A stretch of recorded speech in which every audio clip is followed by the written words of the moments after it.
There are internal realizations always present within the whole self. There is comprehension of the meaning of all existence within each personality. The knowledge of multidimensional existence is not only in the background of your present conscious activity, but each man knows within himself that his conscious life is dependent upon a greater dimension of actuality. This greater dimension cannot be materialized in a three-dimensional system, yet the knowledge of this greater dimension floods outward from the innermost heart of being and is projected outward, transforming all it touches. This flooding out imbues certain elements of the physical world with a brilliance and intensity far surpassing that usually known. Those touched by it are transformed in your terms into something more than they were. This inner knowledge attempts to find a place for itself within the physical landscape, to translate itself into physical terms. Each man, then, possesses this inner knowledge within himself, and to some extent or other, he also looks for confirmation of it in the world.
Now, since each individual is a part of all that is, to some extent each of you serve in that same role. In such a religious drama, however, the main personality is much more conscious of his inner knowledge, more aware of his abilities, far better able to use them, and exultantly familiar with his relationship to all that is. Ideas of good and evil, gods and devils, salvation and damnation, are merely symbols of deeper religious values, cosmic values, if you will, that cannot be translated into physical terms. These ideas become the driving themes of these religious dramas of which I have spoken. The actors may, quote-unquote, return time and time again in different roles. In any given historic religious drama, therefore, the actors may have already appeared on the historic scene in your past, the prophet of today being the traitor of the past drama. These psychic entities are real, however. It is quite true to say that their reality consists not only of the core of their own identity, but also is reinforced by those projected thoughts and feelings of the earthly audience for whom the drama is enacted. Psychic or psychological identification is of great import here, and is indeed at the heart of all such dramas. In one sense, you can say that man identifies with the gods he has himself created. Man does not understand the magnificent quality of his own inventiveness and creative powers, however. Then say that gods and men create each other, and you come even closer to the truth, but only if you are very careful in your definitions, for how exactly do gods and men differ? The attributes of the gods are those inherent within man himself, magnified, brought into powerful activity. Men believe that the gods live forever. Men live forever, but have forgotten this. They remember only to endow their gods with these characteristics. Obviously, then, beyond these earthly historic religious dramas, the seemingly recurring tales of gods and men, there are spiritual realities. Behind the actors in the dramas, there are more powerful entities who are quite beyond role-play. The plays themselves, then, the religions that sweep across the ages, these are merely shadows, though helpful ones. Behind the frame of good and evil is a far deeper spiritual value. All religions, therefore, while trying to catch quote-unquote truth, must to some large degree fear its ever eluding them. The inner self alone, at rest, in meditation, can at times glimpse portions of these inner realities that cannot be physically expressed. These values, intuitions, or insights are given each to each according to his understanding, and so the stories told about them will often vary. For example, the main character in a religious historical drama may or may not consciously be aware of the ways in which such information is given to him, and yet it may seem to him that he does know, for the nature of a dogma's religion will be explained in terms that this main character can understand. The historical Jesus knew who he was, but he also knew that he was one of the three personalities composing one entity. To a large extent, he shared in the memory of the other two. The third personality, mentioned many times by me, has not in your terms yet appeared, although his existence has been prophesied as the quote-unquote second coming. Now, these prophecies were given in terms of the current culture at the time, and therefore, while the stage has been set, the distortions are deplorable, for this Christ will not come at the end of your world as the prophecies have been maintaining. He will not come to reward the righteous and send evildoers to eternal doom. He will, however, begin a new religious drama. A certain historical continuity will be maintained. As happened once before, however, he will not be generally known for who he is. There will be no glorious proclamation to which the whole world will bow. He will return to straighten out Christianity, which will be in shambles at the time of his arrival, and to set up a new system of thought when the world is sorely in need of one.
By that time, all religions will be in severe crisis. He will undermine religious organizations, not unite them. His message will be that of the individual in relation to all that is. He will clearly state methods by which each individual can attain a state of intimate contact with his own entity, the entity to some extent being man's mediator with all that is. By 2075, all of this will be already accomplished. You may make a note here that Nostradamus saw the dissolution of the Roman Catholic Church as the end of the world. He could not imagine civilization without it, hence many of his later predictions should be read with this in mind. The third personality of Christ will indeed be known as a great psychic, for it is he who will teach humanity to use these inner senses that alone make true spirituality possible. Slayers and victims will change roles as reincarnational memories rise to the surface of consciousness. Through the development of these abilities, the sacredness of all life will be intimately recognized and appreciated. Now there will be several born before that time who in various ways will re-arouse man's expectations. One such man has already been born in India, in a small province near Calcutta, but his ministry will seem to remain comparatively local for his lifetime. Another will be born in Africa, a black man whose main work will be done in Indonesia. The expectations were set long ago in your terms, and will be fed by new prophets until the third personality of Christ does indeed emerge. He will lead man behind the symbolism upon which religion has relied for so many centuries. He will emphasize individual spiritual experience, the expansiveness of soul, and teach man to recognize the multitudinous aspects of his own reality.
The third historical personage, already born in your terms, and as a portion of the entire Christ personality, took upon himself the role of a zealot.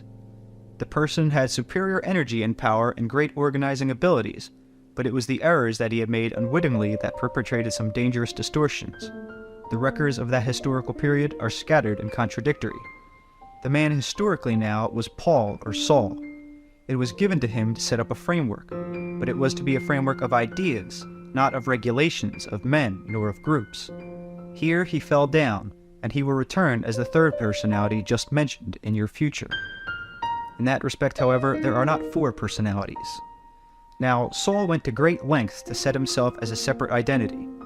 His characteristics, for example, were seemingly quite different from that of the historical Christ. He was quote-unquote converted in an intense personal experience, a fact that was meant to impress upon him the personal and not organizational aspects. Yet some exploits of his in his earlier life had been attributed to Christ, not as a young man, but earlier. All personalities have free will and work out their own challenges. The same applied to Saul. The organizational quote-unquote distortions, however, were also unnecessary within the framework of history as events are understood. Saul's tendencies were known, therefore, at another level. They served a purpose. It is for this reason, however, that he will emerge once again, this time to destroy these distortions. Now, he did not create them on his own and thrust them upon historical reality. He created them insofar as he found himself forced to admit certain facts. In that world at that time, earthly power was needed to hold Christian ideas apart from the numberless other theories and religions, to maintain them in the middle of warring factions. It was his job to form a physical framework, and even then he was afraid that the framework would strangle the ideas, but he saw no other way.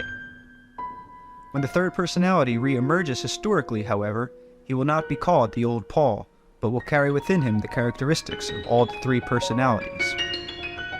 Paul tried to deny knowing who he was until his experience with conversion. Allegorically, he represented a warring faction of the self that fights against its own knowledge and is oriented in a highly physical manner. It seemed that he went from one extreme to another, being against Christ and then for him, but the inner vehemence was always present, the inner fire, and the recognition that he tried for so long to hide. He was the portion that was to deal with physical reality and manipulation, and so these qualities were strong in him. To some extent, they overruled him. When the historical Christ quote-unquote died, Paul was to implement the spiritual ideas in physical terms, to carry on. In so doing, however, he grew the seeds of an organization that would smother the ideas. He lingered after Christ, just as John the Baptist came before. Together, the three spanned some time period, you see. John and the historical Christ each performed their roles, and were satisfied that they had done so.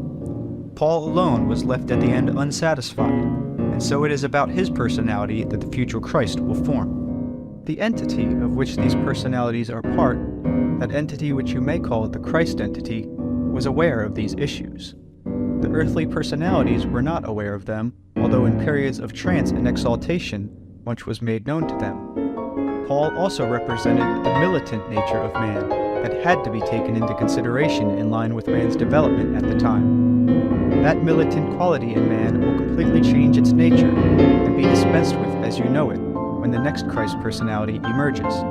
It is therefore appropriate that Paul be present. In the next century, the inner nature of man with these developments will free itself from many constraints that have bound it. A new era will indeed begin, not now a heaven on earth, but a far more sane and just world, in which man is far more aware of his relationship with the planet and of his freedom within time.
I would like to make certain points clear.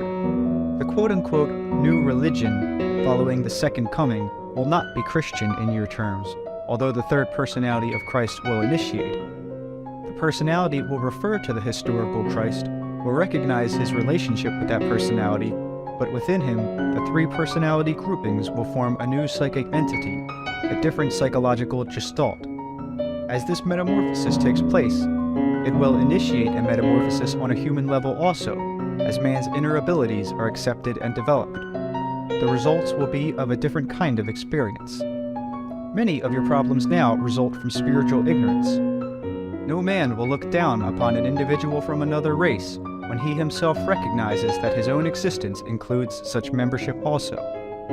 No sex will be considered better than the other, or any role in society, when each individual is aware of his own or her own experience at many levels of society and its many roles. An open-ended consciousness will feel its connections with all other living beings. The continuity of consciousness will become apparent. As a result of all this, the social and governmental structure will change, for they are based upon your current beliefs. Human personality will reap benefits that now would seem unbelievable. Human personality will reap benefits that would now seem unbelievable. An open-ended consciousness will imply far greater freedom. From birth, children will be taught that basic identity is not dependent upon the body, and that time as you know it is an illusion. The child will be aware of many of its past existences, and will be able to identify with the old man or woman that in your terms it will become.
Many of the lessons, quote-unquote, that come with age will then be available to the young, but the old will not lose the spiritual elasticity of their youth.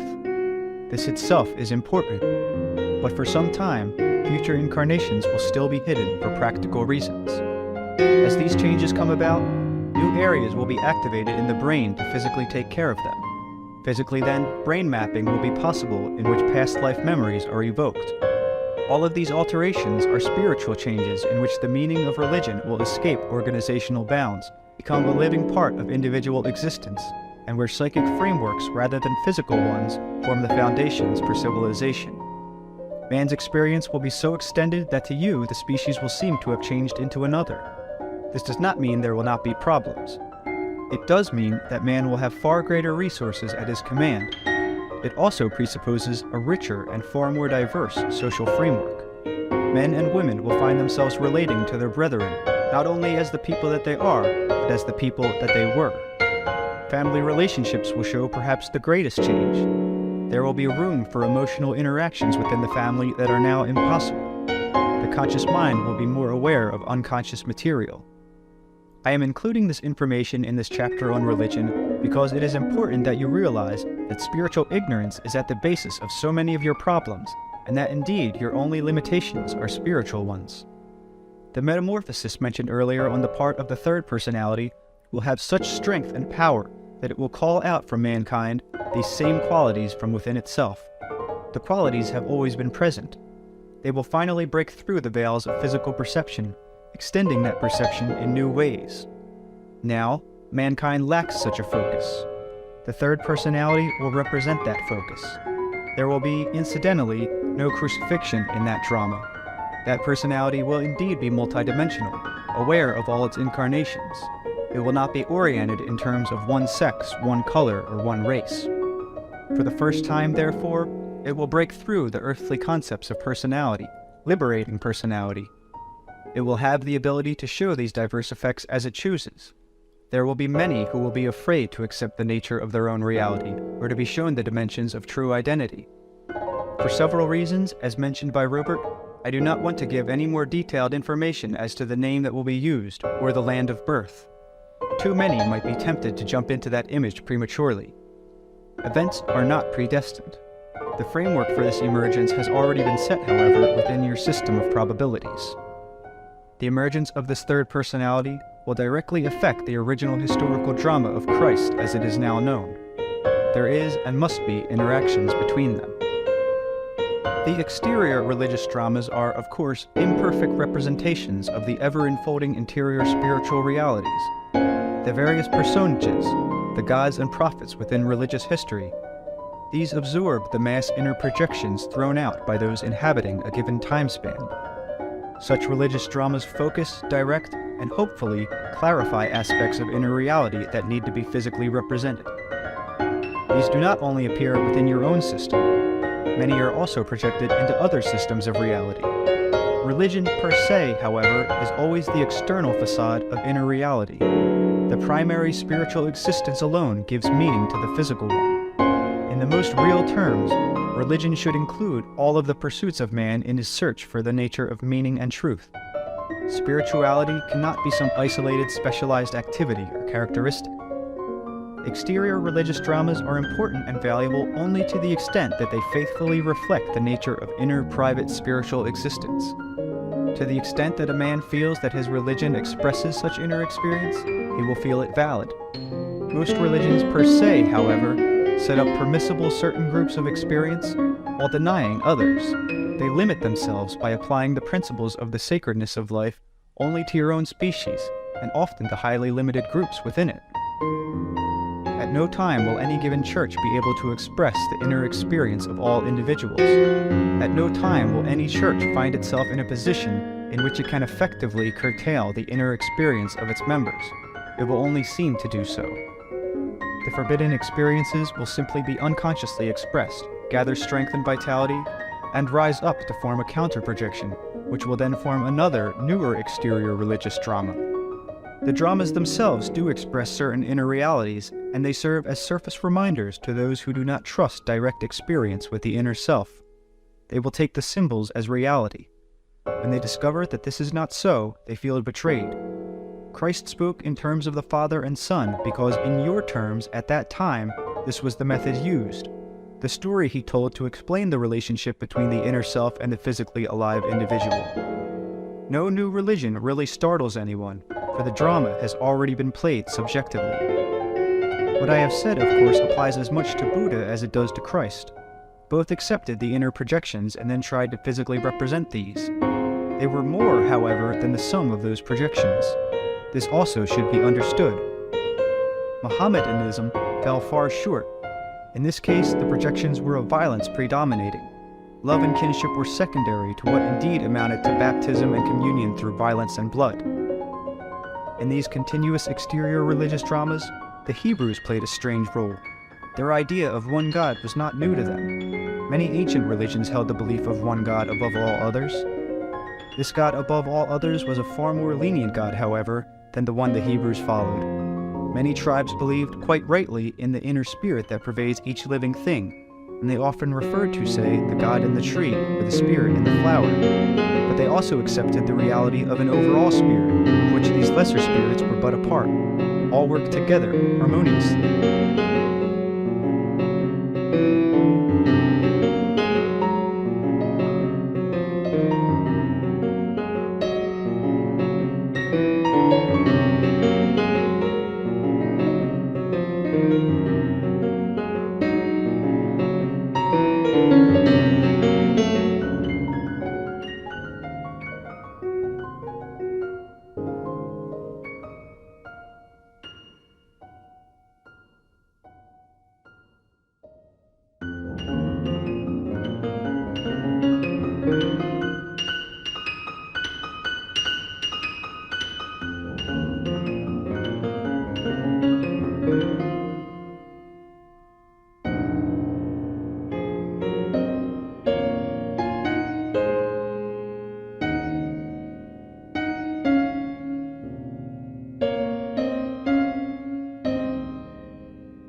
The Hebrews conceived of an overseer God, an angry and just and sometimes cruel God, and many sects denied then the idea that other living beings beside man possessed inner spirits.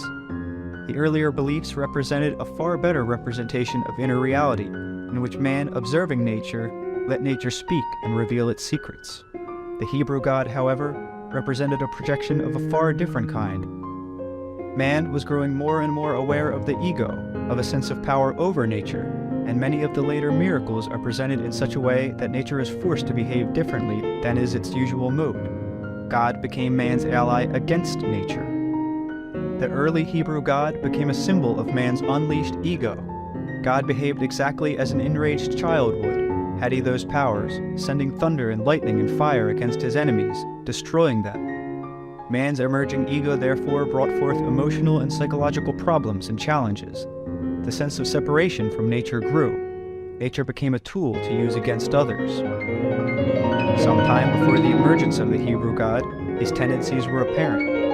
In many ancient, now forgotten tribal religions, recourse was also made to the gods to turn nature against the enemy. Before this time, however, man felt a part of nature, not separated from it. It was regarded as an extension of his being, as he felt an extension of its reality. One cannot use oneself as a weapon against oneself in those terms. In those times, men spoke and confided to the spirits of birds, trees, and spiders, knowing that in the interior reality beneath, the nature of these communications was known and understood. In those times, death was not feared as it is in your terms now, for the cycle of consciousness was understood. Man desired in one way to step out of himself, out of the framework in which he had his psychological existence, to try new challenges, to step out of a mode of consciousness into another. He wanted to study the process of his own consciousness. In one way, this meant a giant separation from the inner spontaneity that had given him both peace and security. On the other hand, it offered a new creativity in his terms. Now, at this point, the God inside became the God outside. Man tried to form a new realm, attain a different kind of focus and awareness. His consciousness turned a corner outside of itself. To do this, he concentrated less and less upon inner reality, and therefore began the process of inner reality only as it was projected outward into the physical world. Before, the environment was effortlessly created and perceived by man and all other living beings, knowing the nature of their inner unity. In order to begin this new venture, it was necessary to pretend that this inner unity did not exist. Otherwise, the new kind of consciousness would always run back to its home for security and comfort. So it seemed that all bridges must be cut, while of course it was only a gain because the inner reality always remained. The new kind of consciousness simply had to look away from it to maintain initially an independent focus. I am speaking here in more or less historic terms for you. You must realize that the process has nothing to do with time as you know it, however. This particular kind of adventure in consciousness has occurred before, and in your terms, will again. Perception of the exterior universe then changed, however, and it seemed to be alien and apart from the individual who perceived it. God therefore became an idea projected outward, independent of the individual, divorced from nature. He became the reflection of man's emerging ego, with all of its brilliance, savagery, power, and intent for mastery. The adventure was a highly creative one despite the obvious disadvantages, and represented an quote-unquote evolution of consciousness that enriched man's subjective experience, and indeed added to the dimensions of reality itself. To be effectively organized, however, inner and outer experience had to appear as separate, disconnected events. Historically, the characteristics of God changed as man's ego changed. These characteristics of the ego, however, were supported by strong inner changes.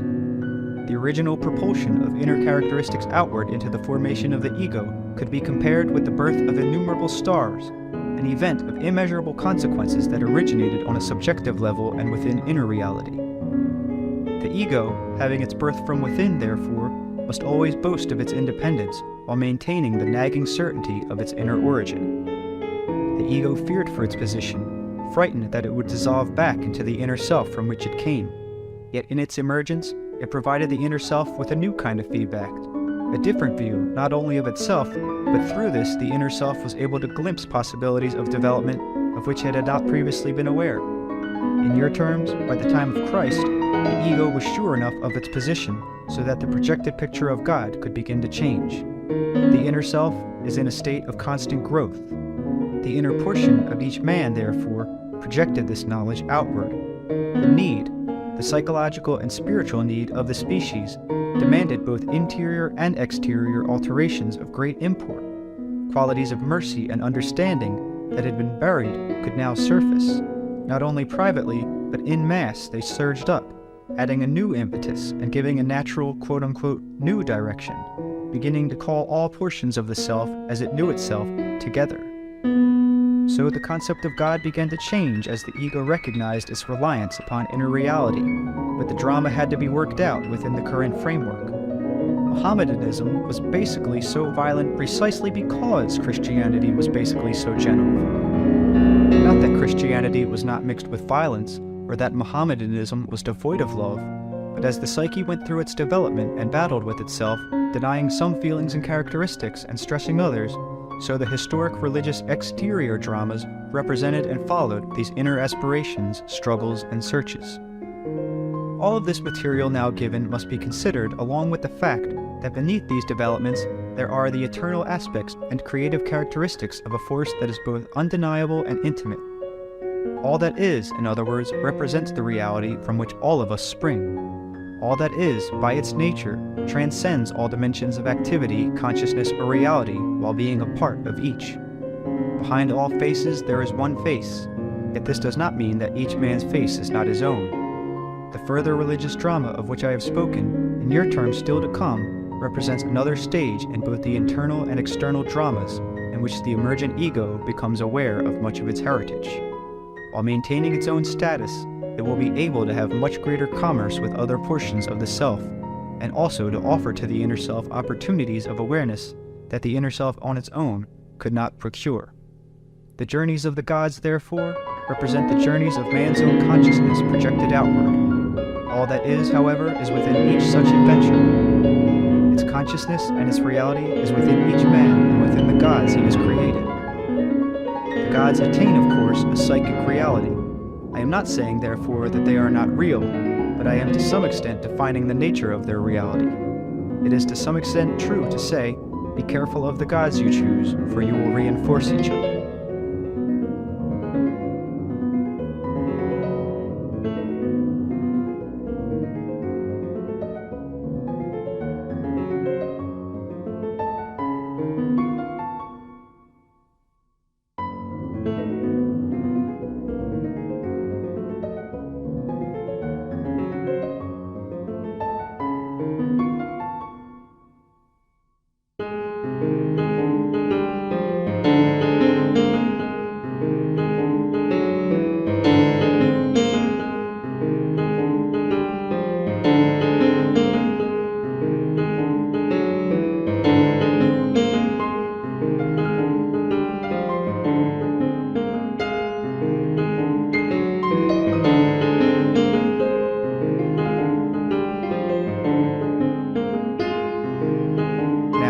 Such an alliance sets up certain fields of attraction.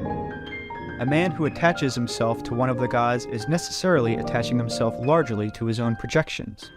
Some, in your terms, are creative, and some destructive, though the latter are seldom recognized as such. The open concept of all that is, however, frees you to a great extent from your own projections, and allows a more valid contact with the spirit that is behind the reality that you know. In this chapter, I would also like to mention several other pertinent points. Some ancient tales have come down through the centuries that tell of various gods and demons who guard the gates, so to speak, of other levels of reality and stages of consciousness. Astral levels are neatly laid out, numbered and categorized. There are tests to pass before entry. There are rituals to be acted out. Now, all of this is highly distorted. Any attempt so rigorously and precisely express inner reality is bound to be abortive, highly misleading, and in your terms sometimes dangerous, for you do create your inner reality and live it according to your inner beliefs. Therefore, be careful also of those beliefs that you accept. Let me take this moment to state again that there are no devils or demons except as you create them out of your belief. As mentioned earlier, good and evil effects are basically illusions. In your terms, all acts, regardless of their seeming nature, are a part of a greater good. I am not saying that a good end justifies what you would consider an evil action. While you still accept the effects of good and evil, then you would better choose the good. I am saying this as simply as possible. There are profound complications beneath my words, however. Opposites have validity only in your own system of reality. They are a part of your root assumptions, and so you must deal with them as such. They represent, however, deep unities that you do not understand. Your conception of good and evil results in large part from the kind of consciousness you have currently adopted. You do not perceive wholes, but portions. The conscious mind focuses with a quick, limited, but intense light, perceiving from a given field of reality only certain quote-unquote stimuli. It then puts these stimuli together, forming the liaison of similarity.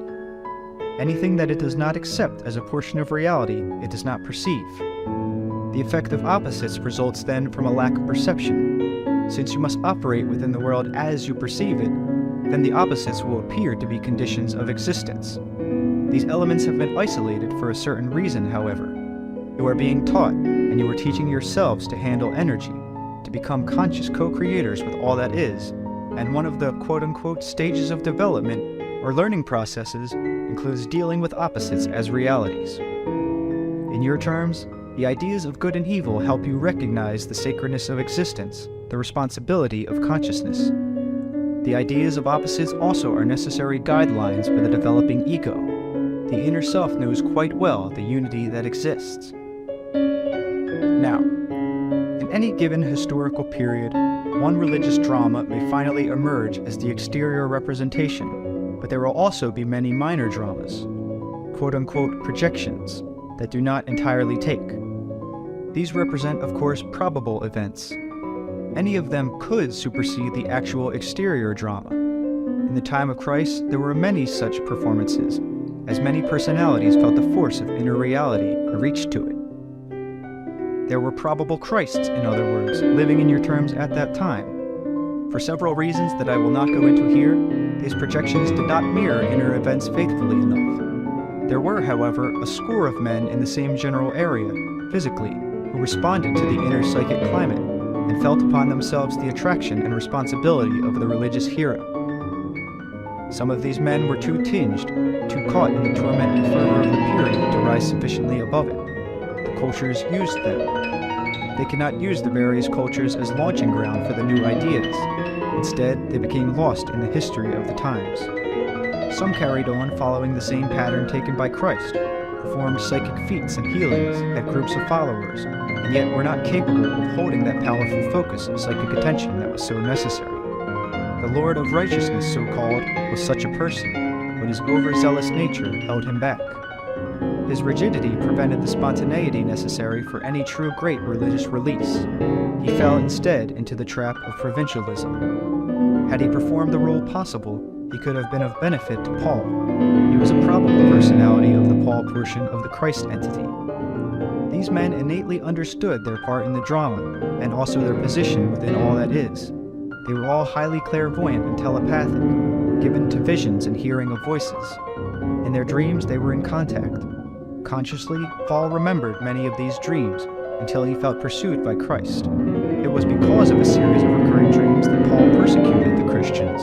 He felt that Christ was a kind of devil who pursued him in his sleep. On an unconscious level, however, he knew the meaning of the dreams, and his quote-unquote conversion, of course, was only a physical event following an inner experience. John the Baptist, Christ, and Paul were all connected in the dream state, and John was well aware of Christ's existence before Christ was born. Paul needed the strongest egotistical strength because of his particular duties. He was far less aware consciously of his role for this reason. The inner knowledge, of course, exploded in the physical conversion experience.